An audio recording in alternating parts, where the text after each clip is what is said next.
Hello friends, welcome to Agri Super B Academy. मी doctor Sachin Kankal. Agri Super B अकॅडमीमध्ये सगळं विद्यार्थ्यांचं मनपूर्वक स्वागत करतो. आज आपण अतिशय महत्त्वाच्या टॉपिकबद्दल चर्चा करणार आहोत. तो म्हणजे ॲग्रिकल्चर ऑप्शनल किंवा ऑप्शनल पेपर आपण कुठला निवडावा, त्यातल्या त्यात आपण चर्चा करणार आहोत.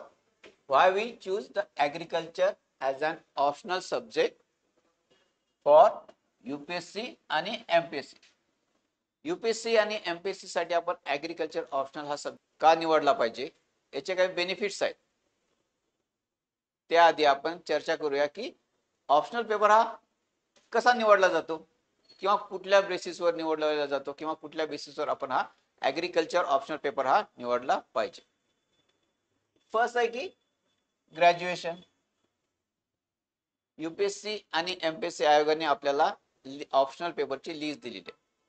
त्यापैकीच आपल्याला एक ऑप्शनल पेपर हा यूपीएससी आणि एमपीएससी साठी अनिवार्य. त्यामध्ये जी लिस्ट दिली त्या लिस्ट पैकी जर माझं ग्रॅज्युएशन झालेलं असेल तर तो सब्जेक्ट मी निवडणार. ओके, फर्स्ट कुठला क्रायटेरिया आपलं ग्रॅज्युएशन. सेकंड असं असतं की इंटरेस्ट, की मला काही विषयामध्ये विशेष आवड आहे.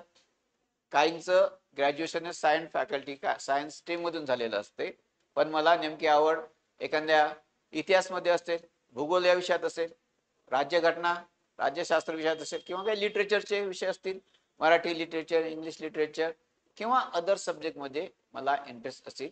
या बेसिसवर काय करतो, मी माझा ऑप्शनल पेपर निवडतो. नेक्स्ट असं आहे की माझं ग्रॅज्युएशन जरी सायन्स फॅकल्टी, जसं माझं ग्रॅज्युएशन ॲग्री मध्ये झालेलं आहे, परंतु मी ऑप्शनल पेपर निवडताना माझा जीएसचा अभ्यास, मला माहिती माझा जीएसचा अभ्यास चांगला आहे, परंतु मी ऑप्शनल पेपर कसा निवडणार की ज्याचा सिलेबस कसा आहे, मिनिमम असेल, इझी असेल, किंवा तो ऑप्शनल पेपर कंप्लीट करायला मला वेळ कमी लागेल. अशा टाईपचा मी एखादा ऑप्शनल पेपर त्या लिस्टमध्ये आहे का तो निवडेल. किंवा नेक्स्ट काय, मार्क्स स्कोरिंग. आपण जर मागच्या वर्षीचे अनालिसिस केले किंवा आपले काय मित्र असतात किंवा आपल्या जनरल माहित असते की हे ऑप्शनल पेपर आपण जर घेतले किंवा आतापर्यंत ज्या विद्यार्थ्यांनी सक्सेस रेशो ज्या ऑप्शनल पेपरचा जास्त आहे, आपण तो ऑप्शनल पेपर निवडतो, जेणेकरून की आपला काय मार्क्स स्कोरिंग जे ऑप्शनल पेपर असतात ते कसे असतात, आपले मार्क्स स्कोरिंग असतात. जसे काही विषय आहेत ज्यांना आतापर्यंत की ज्यांचा सक्सेस रेशो खूप हाय, जवळपास 10% वरती आहे, असा पेपर आपण कधी कधी निवडतो. नेक्स्ट काय, स्टडी मटेरियल. एखाद्या विषयाचं काहीतरी स्टँडर्ड स्टडी मटेरियल आपल्याला मार्केटमध्ये अवेलेबल असते, किंवा कधी कधी रेफरन्स बुक असतात. कधी कधी असं होते की या विषयाचे आपल्याला मिनिमम 2-3 पुस्तक जरी वाचले की स्टँडर्ड आपल्या रेफरन्स बुक आहे, तेवढे बुक जरी मी वाचले तरी माझा ऑप्शनल पेपरचा हा अभ्यास होतो. या बेसिसवर काय करतो आपण, आपला ऑप्शनल पेपर हा निवडतो. नेक्स्ट काय की जो ऑप्शनल पेपर मी निवडणार आहे त्याची मदत मला जीएस पेपर मध्ये कुठे होणार का. म्हणजे निवडतानाच मी ऑप्शनल पेपर असा निवडणार की जीएस मध्ये जसं इतिहास, भूगोल आहे, राज्यघटना आहे, असा सब्जेक्ट मी ऑप्शनल पेपर म्हणून निवडणार. म्हणजे काय, माझा जीएस ऑप्शनल पेपरचा अभ्यास करता करता माझा जीएसचा पेपर सुद्धा कव्हर होईल. म्हणून या पॉइंट बेसवर काय करतो आपण, आपला ऑप्शनल पेपर निवड करतो. मग ऑप्शनल पेपर निवडताना तुम्ही ॲग्रिकल्चरच हा विषय का निवडला पाहिजे, बरोबर आहे. काय ॲग्रिकल्चर, कारण यूपीएससी साठी आपण जर ॲग्रिकल्चर ऑप्शनल पेपर निवडला आहे, यामध्ये सिव्हिल सर्व्हिसेस साठी यूपीएससी साठी काय आपला ॲग्रिकल्चर ऑप्शन निवडला जातो किंवा आपण घेतला पाहिजे. प्लस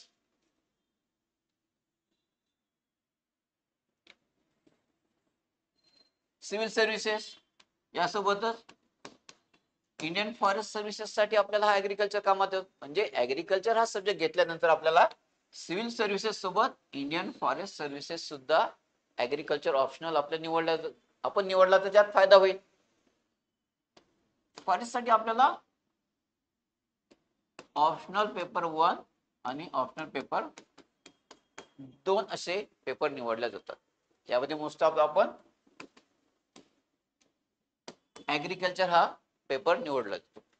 आणि सोबत दुसरा जर आपण बॉटनी हा पेपर जर घेतला तर यामध्ये ऍग्रिकल्चर पेपर 1 अँड पेपर 2 चा जो मॅक्झिमम सिलेबस आहे हा आपला बॉटनी मध्ये कव्हर व्हायला जातो. म्हणजे हा एक फायदा होतो की ऍग्रिकल्चर जर आपण ऑप्शनल घेतला तर आपल्या सिव्हिल सर्व्हिसेस सोबत इंडियन फॉरेस्ट सर्व्हिस सोबतचा आपल्याला अभ्यासात याचा फायदा होतो. सोबतच एमपीएससी राज्य सेवा एक्झाम यूपीएससीच्या धर्तीवर आता काय झालं आपल्याला एमपीएससी ह्या आपल्याला रिटर्न एक्झामच द्यावा लागणार आहे. यासाठी आपण काय केलेलं आहे राज्यसेवेसाठी कुठला ऑप्शन निवडलाय ऍग्रिकल्चर. कारण यूपीएससी जसे आपल्या रिटर्न पेपर केलेले आहेत जीएस आणि ऑप्शनल पेपर त्याच धर्तीवर आपण एमपीएससी चे पण आपल्याला आता ऑप्शनल पेपर निवडला लागणार आहे. त्यासाठी आपण राज्यसेवेमध्ये ऍग्रिकल्चर जर निवडला यामध्ये पेपर 1 आणि पेपर 2 असणारच आहे. सोबतच ऍग्रिकल्चर एमपीएससी यामध्ये पण ऍग्रिकल्चर चा सिलेबस थोडा वेगळा आहे पण जवळपास 80% सिलेबस हा ऍग्रिकल्चर ऑप्शनलचा सेम आहे. सपोज फॉरेस्ट एक्झाम असणार आहे सेम इंडियन फॉरेस्ट साठी आपल्याला 2 सब्जेक्ट निवडला जातात. तसेच फॉरेस्ट साठी सुद्धा आपण काय करतो 2 ऑप्शनल पेपर निवडतो. यामध्ये ऍग्री सोबत आपण कुठला घेतो बॉटनी.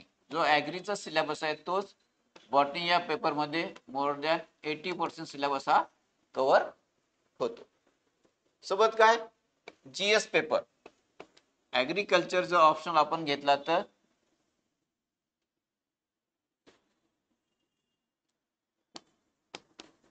GS1 आणि 3.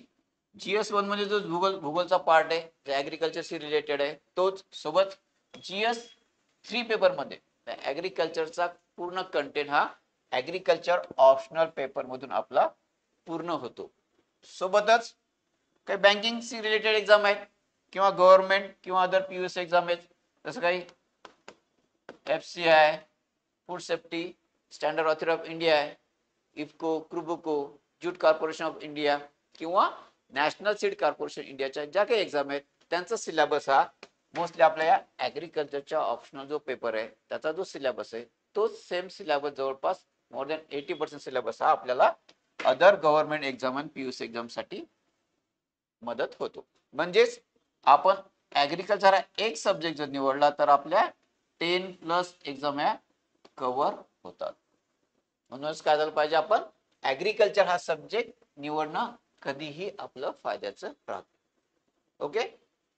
तर ऍग्रिकल्चर हा सब्जेक्ट आपण निवडला किंवा का निवडला याच्या बाबतीत काय आपण चर्चा करूया. फर्स्ट काय सिलेबस. तर ऍग्रिकल्चरचा सिलेबस जर आपण बघितला तर यामध्ये पेपर 1 आणि पेपर 2. पेपर 1 मध्ये टोटल 8च युनिट आहेत आणि पेपर 2 मध्ये सुद्धा 8 युनिट आहे इन्क्लूड जीएस तुमचा फर्स्ट आणि जीएस थर्ड. हे 8 युनिट म्हणजे 8 सिलेबस 8 सब्जेक्ट जरी वाटत असेल तर डिग्रीचा जो आपला पूर्ण 4 वर्षाचा जो सिलेबस आहे ऍग्रिकल्चरचा तो सिलेबस पाहता हा अतिशय एकदम बेसिक लेवलचा सिलेबस दिलेला आहे तुम्हाला ऍग्रिकल्चर ऑप्शनल पेपर हा यूपीएससी आणि एमपीएससी साठी. त्यामुळे अतिशय कमी सिलेबस आहे. सोबतच हा काय ऍग्रिकल्चर हा काय टेक्निकल सब्जेक्ट आहे. टेक्निकल सब्जेक्ट असल्यामुळे याचे जे क्वेश्चन विचारण्याची जी काही आयोग जे काही यावर क्वेश्चन विचारते ते कसे फिक्स दिलेले आहे. काही आपल्याकडे स्टँडर्ड बुक्स आहेत स्टँडर्ड मटेरियल आहे त्यामधून जसेच्या तसे क्वेश्चन विचारले जातात. किंवा यापैकी कुठलाही जर आपल्याला फिरून क्वेश्चन विचारला तर याचा आन्सर काय असते थोडं सेमच असते. कारण कुठलीही बुक बघितलंय कुठलीही जर आपण सेलवर जर आपल्याला क्वेश्चन विचारला तर त्याचा आन्सर काय असणार सेमच आहे. सेलची डेफिनेशन विचारली सेलचे काही कंपोनंट विचारले किंवा सॉइलच्या बाबतीत काही सॉइल इन इंडिया किंवा animal husbandry dairy science horticulture pathology entomology अशा विविध प्रकारच्या सब्जेक्टवर जर क्वेश्चन विचारला फिरून जरी क्वेश्चन विचारला तर त्याचा आन्सर काय असणार आहे सेमच असणार आहे. म्हणून हा काय टेक्निकल सब्जेक्ट असल्याचा तो एक आपल्याला एक फायदा होतो. हा टेक्निकल सब्जेक्ट असल्यासोबतच काय हा एक फॅमिलियर सब्जेक्ट सुद्धा आहे.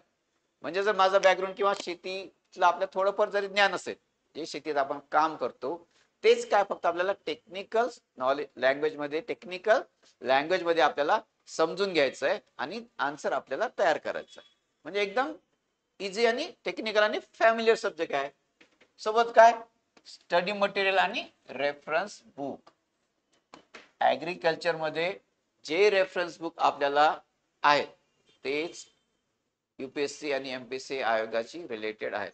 म्हणजे काही रेफरन्स बुक आहे जसं की बॉटनीमध्ये पाहिलं बीडीसी वापरतो, त्यामध्ये जसेच्या तसे आपल्याला आन्सर लिहितात, क्वेश्चन दिसतात. जर पीवायक्यू आपण जर अनालिसिस केले तर सेम पीवायक्यू आपले जे सेमिस्टर एंड आहे किंवा आपल्या जे रेफरन्स बुक आहे त्यामधून जसेच्या तसे आलेले आहेत.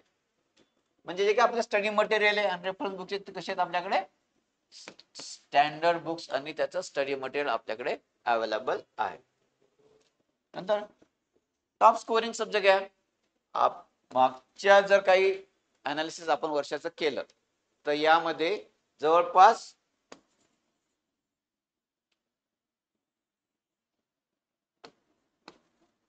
250 प्लस मार्क्स सगळ्यांना येता आलेले आहेत.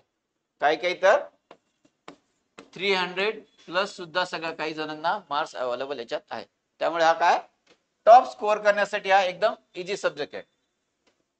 सक्सेस रेशिओ जर आपण मागच्या वर्षीपासून जर अनालिसिस केलं युपीएससीचं अनालिसिस केलं तर याचा सक्सेस रेशिओ कशी आहे 10 प्लस आहे. 10 प्लस म्हणजे हा खूप मोठा रेशो. म्हणजे 100 पैकी 10 जण ऍग्रीकल्चर ऑप्शनल घेऊन सक्सेस झालेले आहेत, आज पोस्टवर होल्डर आहे.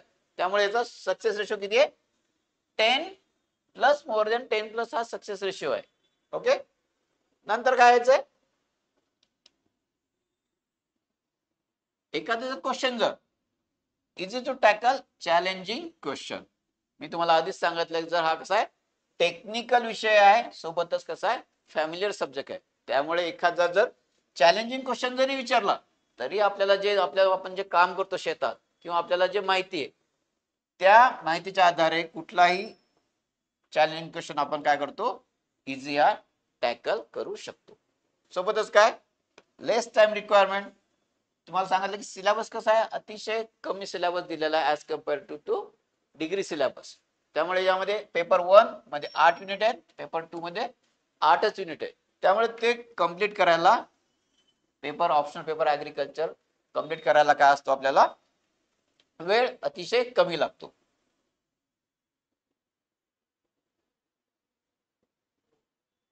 म्हणूनच काय आपण ऍग्रीकल्चर हा सब्जेक्ट घेणं कधीही आपल्याला फायदेशीर ठरू शकते.